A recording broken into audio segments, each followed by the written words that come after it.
Assalamualaikum warahmatullahi wabarakatuh. Deswita Stiani, kelas 12 MIPA 1. News item text first. Controversial school assignment X. Student who is deserving of life. Tugas sekolah yang kontroversial menanyakan kepada siswa siapa yang layak hidup. An Ohio middle school has apologized for an assignment that asked students to hypothetically save people's lives depending on their race, ethnicity, and sexual orientation. Sebuah sekolah menengah di Ohio meminta maaf atas tugas yang meminta siswanya untuk secara hipotesis menyelamatkan nyawa orang bergantung pada ras, etnis, dan orientasi seksual mereka. The assignment, which was given up by an unidentified teacher at Roberts Middle School in Cuyahoga Falls, Ohio. Tugas yang diberikan oleh seorang guru tak dikenal di sekolah menengah Roberts di Cuyahoga Falls, Ohio, instructed students to examine a list of 12 people selected to fly on a spaceship to another planet to avoid the Earth's destruction. Menginstruksikan siswa untuk memeriksa daftar 12 orang yang dipilih untuk terbang dengan pesawat ruang angkasa ke planet lain untuk menghindari kehancuran bumi. However, namun, due to the ship's space limitation, karena keterbatasan ruang kapal, students must cut 4 people. Siswa harus memotong 4 orang. Ranking the list into most deserving and less deserving of life. Peringkat daftar menjadi paling banyak dan paling tidak pantas dalam kehidupan. According to Miller's Facebook page, menurut halaman Facebook Miller, parents raised their concerns to the school on August 20 on Thursday. Para orang tua menyampaikan keprihatinan mereka kepada sekolah pada 20 Agustus, hari Kamis. Todd M. Nichols, Superintendent of Cuyahoga Falls City School. Todd M. Nichols, pengawas sekolah kota air terjun Cuyahoga, released a statement, mengeluarkan pernyataan. They were just made aware of the situation and are investigating. Mereka baru saja diberitahu tentang situasi tersebut dan sedang menyelidiki. According to local news situation WOIO, menurut stasiun berita lokal WOIO. This paper divides, she said. Makalah ini terbagi, katanya. It does not pull anybody together. Itu tidak menarik siapapun. And parent Dennis Petron asked of the teacher, dan orang tua Dennis Petron bertanya kepada gurunya, what did he expect to get out of this? Apa yang dia harapkan dari ini? On Facebook, Miller confirmed that the assignment was part of a 7th grade math class and that parents had reached out to the city councilman as a last resort after their complaints when answered by the school. Di Facebook, Miller mengonfirmasi bahwa tugas itu adalah bagian dari kelas matematika kelas 7 dan bahwa orang tua telah menghubungi anggota Dewan Kota sebagai upaya terakhir setelah keluhan mereka dijawab oleh sekolah.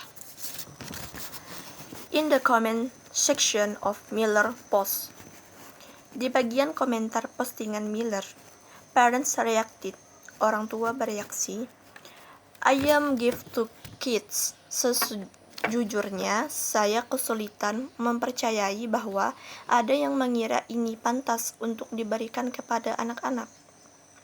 Word one person, tulis satu orang. The assignment was also slammed as very disturbing. Tugas itu juga dikecam sebagai sangat mengganggu. Age inappropriate, tidak sesuai usia, and a poor example of traditional ethical project that encouraged critical thought. Dan contoh buruk dari proyek etika tradisional yang mendorong pemikiran kritis. Liberal on conservative. Liberal atau konservatif. Thinking about how damning your kid's answer could be if the teacher did not agree with her viewpoints. Worth someone. Memikirkan tentang betapa memberatkannya jawaban anak-anak jika guru tidak setuju dengan sudut pandang mereka, tulis seseorang.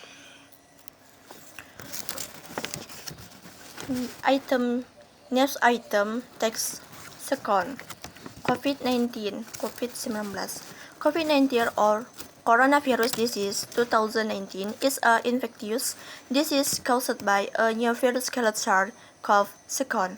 COVID-19 atau coronavirus disease 2019 merupakan penyakit yang menular disebabkan oleh virus baru yang disebut SARS-CoV-2. This disease first identified in Wuhan, China in the end of 2019. Penyakit ini pertama kali teridentifikasi di Wuhan, China pada akhir 2019. The virus widely spread over many countries and then in March 2020. Virus ini menyebar luas ke banyak negara dan kemudian pada Maret 2020, WHO declared COVID-19 a pandemic.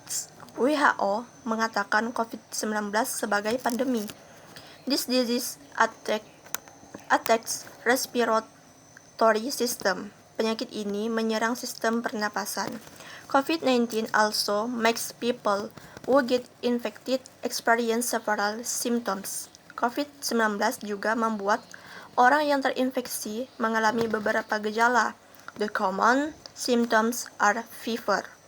Gejala umumnya adalah demam, dari choke, batuk kering, and tiredness, kelelahan. Some also experience itches, sore throat, diarrhea, conjunctivitis, headache, and loss of taste or smell. Beberapa juga mengalami rasa sakit tenggorokan, diare, konjungtivis, sakit kepala, dan kehilangan rasa atau penciuman. Meanwhile, the serious symptoms are shortness of speech. Sedangkan gejala yang serius berupa sesak nafas, nyeri dada, dan kehilangan kemampuan bicara. However, namun, there are many who do not experience symptoms. Banyak juga yang tidak mengalami gejala. It takes about 5 to 9 days to the symptoms to show. Diperlukan waktu sekitar 5-6 hari untuk menunjukkan gejala. However, namun, the incubation period takes 14 days. Masa inkubasinya membutuhkan waktu 14 hari. People who has mild to moderate illness usually can recover without hospitalization. Orang yang memiliki penyakit ringan sampai sedang biasanya bisa sembuh tanpa dirawat di rumah sakit. Meanwhile, those who experience serious symptoms have to seek medical attention. Sementara bagi yang mengalami gejala serius harus mencari pertolongan medis. The virus spread through the droplets when infected people sneeze or choke. Virus menyebar melalui tetesan air ketika orang yang terinfeksi bersin atau batuk. Therefore, oleh karena itu, WHO gives us the way to prevent infection such as washing hands regularly with soap and water. WHO memberikan cara pencegahan infeksi seperti mencuci tangan secara teratur dengan sabun dan air, avoiding touching face, menghindari menyentuh wajah, covering mouth and nose while sneezing or choking, menutup mulut dan hidung ketika bersin atau batuk, staying at home, tinggal di rumah, refraining from smoking, menahan diri untuk tidak merokok, and practicing physical distancing, melakukan jaga jarak aman fisik. Okay, thank you. Assalamualaikum warahmatullahi wabarakatuh.